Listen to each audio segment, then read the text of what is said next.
ಇನ್ನು ಮೂಡಾ ಕೇಸ್ನಲ್ಲಿ ಸಿಎಂ ಸಿದ್ದರಾಮಯ್ಯನವರಿಗೆ ಈಗ ಆಲ್ರೆಡಿ ಒಂದು ಕ್ಲೀನ್ ಚಿಟ್ ಸಿಕ್ಕಿದೆ ಅನ್ನುವಂಥದ್ದನ್ನ ಹತ್ತತ್ರ ಒಂದು 15-20 ದಿನಗಳ ಹಿಂದೆನೇ ನೀವು ಗಮನಿಸಿದ್ರಿ. ನಿನ್ನೆ ಯಾವಾಗ ಸ್ನೇಹಮಯಿ ಕೃಷ್ಣ ಅವರಿಗೆ ನೋಟಿಸ್ ಕೊಟ್ಟುವಂಥ ಸಂದರ್ಭದಲ್ಲಿ ಇದು ಕ್ಲಿಯರ್ ಆಗಿ ಗೊತ್ತಾಯಿತು. ಇವತ್ತು SP ಉದೇಶ್ ಅವರು, ಲೋಕಾಯುಕ್ತ SP ಉದೇಶ್ ಅವರು ಜನಪ್ರತಿನಿಧಿಗಳ ವಿಶೇಷ ಕೋರ್ಟ್ಗೆ ಇದಕ್ಕೆ ಸಂಬಂಧಪಟ್ಟಾಗಿನ ಬಿ ರಿಪೋರ್ಟ್ ಅನ್ನ ಸಲ್ಲಿಸಿದ್ದಾರೆ.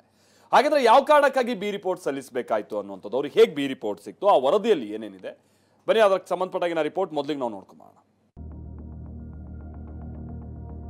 ಲೋಕಾಯುಕ್ತದವರು ಕ್ಲೀನ್ ಚಿಟ್ ಕೊಟ್ಟಿದ್ದಾರೆ ಅಂತ ಹೇಳಿದ್ರೆ ಫೇಕ್ ಕ್ಲೀನ್ ಚಿಟ್ ಅಷ್ಟೇನೆ.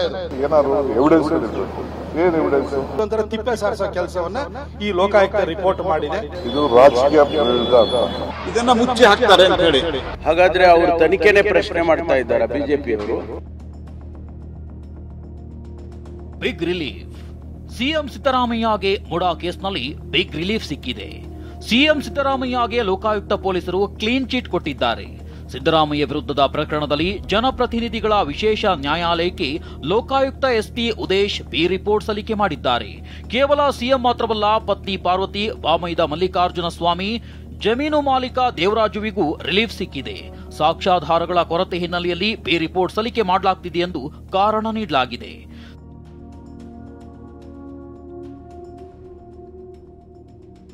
ಮುಡಾ ಪ್ರಕರಣದ ಬಗ್ಗೆ TV9 ನಿರಂತರವಾಗಿ ವರದಿ ಮಾಡಿತ್ತು.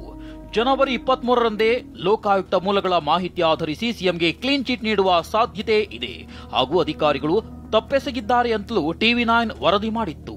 ಇದೀಗ ಮುಡಾ ಪ್ರಕರಣದಲ್ಲಿ ಲೋಕಾಯುಕ್ತ ಪೊಲೀಸರು ಸಿಎಂಗೆ ಕ್ಲೀನ್ ಚಿಟ್ ಕೊಟ್ಟಿದ್ದಾರೆ.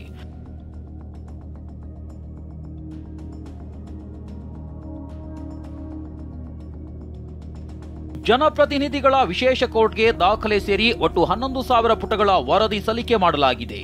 ಬಿ ರಿಪೋರ್ಟ್ನಲ್ಲಿ 50ಕ್ಕೂ ಹೆಚ್ಚು ಜನರ ಹೇಳಿಕೆ ದಾಖಲಿಸಲಾಗಿದೆ. ಇನ್ನು ಮುಡಾ ಕೇಸ್ನ ತನಿಖೆಯಲ್ಲಿ ಅಧಿಕಾರಿಗಳ ಎಡವಟ್ಟು ಬಯಲಾಗಿದೆ. ಕೃಷಿ ಭೂಮಿ ಪರಿವರ್ತನೆ ವೇಳೆ ಅಧಿಕಾರಿಗಳು ಎಡವಟ್ಟು ಮಾಡಿದ್ದು, ಜಮೀನಿದ್ದ ಸ್ಥಳಕ್ಕೆ ರೆವಿನ್ಯೂ ಅಧಿಕಾರಿಗಳು ಹೋಗಿ ಪರಿಶೀಲನೆ ಮಾಡದೆ ಕಚೇರಿಯಲ್ಲಿ ಕೂತು ಪರಿವರ್ತನೆ ಮಾಡಿದ್ದಾರೆ. ಹೀಗಾಗಿ ಅಧಿಕಾರಿಗಳ ತಪ್ಪು ಮತ್ತು ನಿರ್ಲಕ್ಷ್ಯ ಕೂಡ ಬಯಲಾಗಿದೆ. ಇನ್ನು ಈ ಬಗ್ಗೆ ಕಾಂಗ್ರೆಸ್ ನಾಯಕರು ಮಾತನಾಡಿದ್ದು ಬಿಜೆಪಿ ವಿರುದ್ಧವೇ ಮುಗಿಬಿದ್ದಿದ್ದಾರೆ. ಇದು ರಾಜಕೀಯ ಪ್ರೇರಿತ ಅಂತ.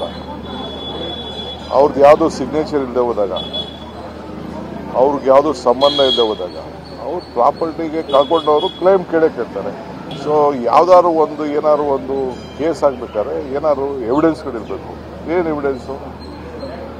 ಯಾವ ಎವಿಡೆನ್ಸ್ ಇಲ್ಲ. ಇದು ಅವರು CBI ಕೊಡೋ ವಿಚಾರದಲ್ಲಿ ಈಗಾಗಲೇ ಹೈಕೋರ್ಟ್ ಆದೇಶ ಮಾಡಿದ್ದಾರೆ. CBI ಕೊಡೋ ಅಗತ್ಯ ಇಲ್ಲ, ಲೋಕಾಯುಕ್ತದವರು ತನಿಖೆ ನಡೆಸ್ತಾ ಇದ್ದಾರೆ. ಎರಡನೇದು, ಲೋಕಾಯುಕ್ತದವರು ಕ್ಲೀನ್ ಚಿಟ್ ಕೊಟ್ಟಿದ್ದಾರೆ ಅಂತ ಹೇಳಿದ್ರೆ ಅವರ ತನಿಖೆ, ಹಾಗಾದರೆ ಅವ್ರ ತನಿಖೆನೇ ಪ್ರಶ್ನೆ ಮಾಡ್ತಾ ಇದ್ದಾರೆ ಬಿಜೆಪಿಯವರು. ಈ ಘಟನೆ ಪ್ರಾರಂಭ ಆದಾಗ ವಿರೋಧ ಪಕ್ಷಗಳು ಇದನ್ನು ರಾಜಕೀಯವಾಗಿ ಬಳಸ್ಕೊಂಡ್ರು. ಕೇಂದ್ರ ಸರ್ಕಾರ ಮತ್ತು ಅಲ್ಲಿಂದ ರಾಜಭವನಕ್ಕೆ ಪ್ರವೇಶ ಮಾಡಿ ಪಾದಯಾತ್ರೆ ಮಾಡಿ ದಿನನಿತ್ಯ ಇದನ್ನೇ ಮಾಡ್ತಾ ಹೋದರು.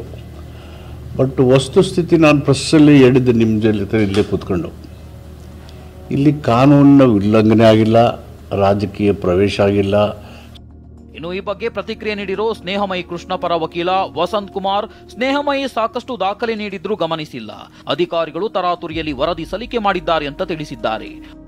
ಈಗ ಮಾನ್ಯ ಲೋಕಾಯುಕ್ತ ಸಂಸ್ಥೆಯವರು ಒಂದು ಒಳ್ಳೆಯ ರಿಪೋರ್ಟ್ ಅನ್ನ, ಜನಸಾಮಾನ್ಯರು ಒಪ್ಪುವಂತ ರಿಪೋರ್ಟ್ ಅನ್ನ ಕೋರ್ಟ್ಗೆ ಸಲ್ಲಿಸೋದ್ರಲ್ಲಿ ವಿಫಲರಾಗಿದ್ದಾರೆ ಅಂತ ನನಗೆ ಇವತ್ತು ಕಾಣ್ತಾ ಇದೆ.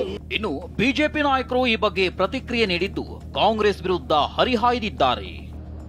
ಲೋಕಾಯುಕ್ತರು ಮೂಡಾ ಹಗರಣದಲ್ಲಿ ಕೊಟ್ಟಿರ್ತಕ್ಕಂಥ ಕ್ಲೀನ್ ಚಿಟ್ ಇವತ್ತು ಸಿದ್ದರಾಮಯ್ಯನವರ ಕುಟುಂಬದ ಬಗ್ಗೆ ಇದು ಖಂಡಿತ ಇದು ಫೇಕ್ ಕ್ಲೀನ್ ಚಿಟ್ ಅಷ್ಟೇನೆ. ಇದು ಮತ್ತೆ ಮುಖ್ಯಮಂತ್ರಿಗಳ ಅವರೇ ಆಯ್ಕೆ ಮಾಡಿರ್ತಕ್ಕಂಥ ಅಧಿಕಾರಿಗಳು ತನಿಖೆ ಮಾಡಿದ್ದಾರೆ ಅಂತ ಹೇಳಿದ್ರೆ ಇನ್ನೇನು ಇದರಿಂದ ನಿರೀಕ್ಷೆ ಮಾಡೋದಕ್ಕೇನೋ ಸಾಧ್ಯ ಇಲ್ಲ.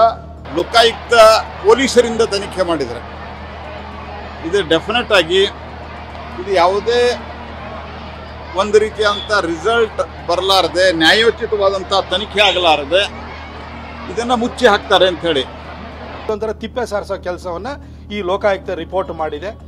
ನಮಗೇನಿದ್ರೆ ಆಶ್ಚರ್ಯ ಏನು ಆಗ್ತಾ ಇಲ್ಲ. ಈ ಸರ್ಕಾರಕ್ಕೆ ಯಾವುದೇ ಲಜ್ಜೆ ಅಥವಾ ಬಂಡತನ ಅದನ್ನ ಏನು ಜನರ ಅಭಿಪ್ರಾಯಕ್ಕಾಗಲಿ ಅವರು ಮಾಡಿದಂಥ ಈ ರೀತಿ ಹೀನ ಕೆಲಸದ ಬಗ್ಗೆ ಆಗಲಿ ಅವರಿಗೆ ಲಜ್ಜೆ ಇದ್ದಂಗೆ ನನಗೆ ಕಾಣಿಸಲ್ಲ. ಮುಡಾ ಕೇಸ್ನಲ್ಲಿ ಲೋಕಾಯುಕ್ತ ಬಿ ರಿಪೋರ್ಟ್ ಸಲ್ಲಿಸಿದ್ದಾರೆ.